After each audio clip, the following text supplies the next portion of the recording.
Hello दोस्तों, कैसे हैं आप सब। आज की इस वीडियो में हम साइज 38 की कटोरी कट ब्लाउज की कटिंग सीखेंगे।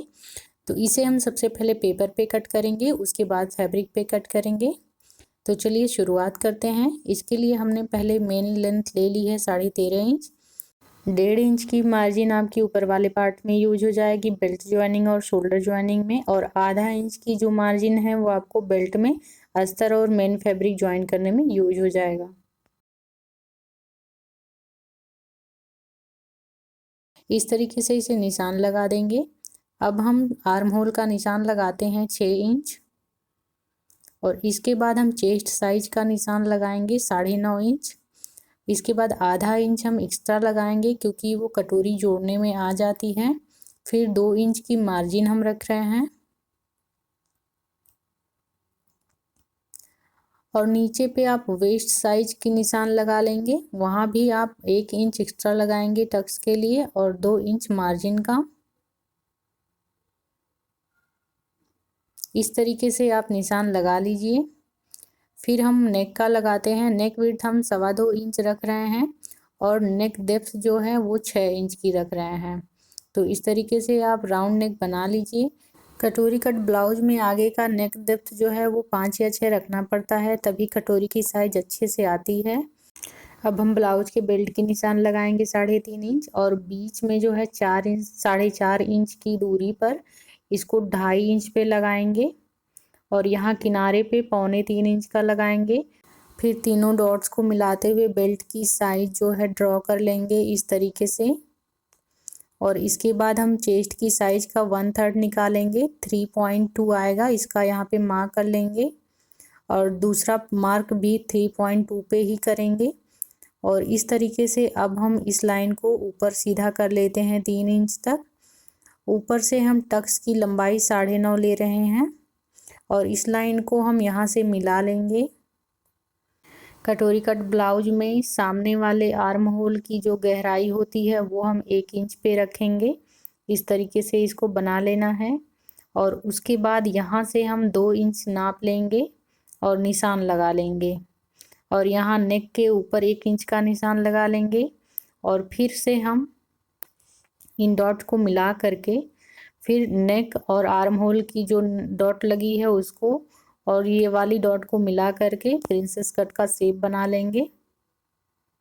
यहाँ पे टक्स की साइज जो है वो 3 इंच की रख रहे हैं। इस निशान को या तो अभी लगा लीजिए, या फिर अभी जब हम कटोरी का फाइनल पार्ट कटिंग करेंगे वहाँ लगा सकते हैं। तो इस तरीके से ये फ्रंट पार्ट की मार्किंग हो गई है। अब इसकी कटिंग कर लेते हैं।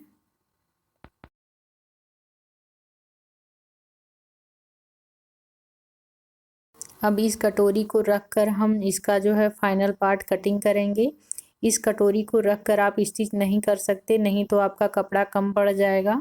तो अब हम इसके लिए दूसरा पेपर ले लिए हैं, और उस पर ये कटिंग रख करके इस वाले साइड में 1 इंच बढ़ा करके निशान लगाएंगे, और इस तरफ भी आपको 1 इंच बढ़ा कर निशान लगाना है।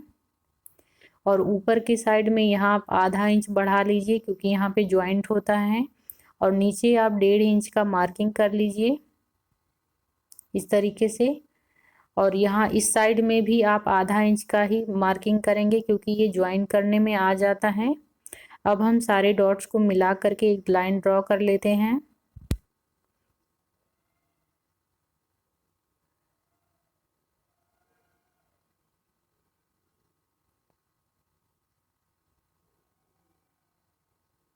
इस तरीके से आपको लाइन ड्रॉ कर लेनी है।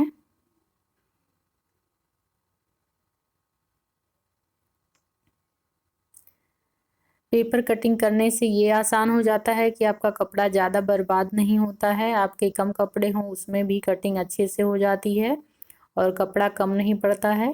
इस तरीके से आप टक्स को भी मिला लेंगे यहाँ पर, और इसकी कटिंग कर लेंगे।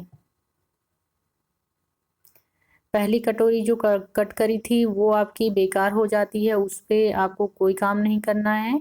अब आपको इसी कटोरी को रख कर ही कपड़े की कटिंग करनी है, और इसी कटोरी की साइज़ की ही आपको स्टिचिंग भी करनी है। तो इस तरीके से ये आपका मेन कटोरी का शेप हो गया। यहाँ पर आप जो टक्स की साइज़ है 3 इंच उसकी मार्किंग कर लीजिए, और ताकि आपको कपड़े पे भी आसानी हो समझने में।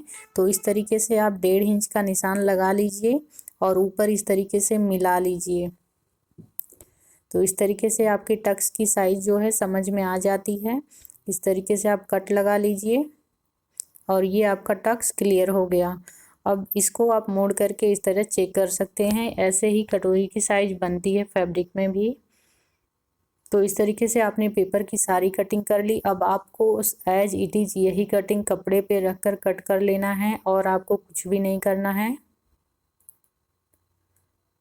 बेल्ट पार्ट को जब आप स्टिच कीजिए तो उसका लाइनिंग और मेन फैब्रिक का नीचे वाले लाइन को पहले आप सिल लीजिए, उसके बाद उसको पलट लीजिए।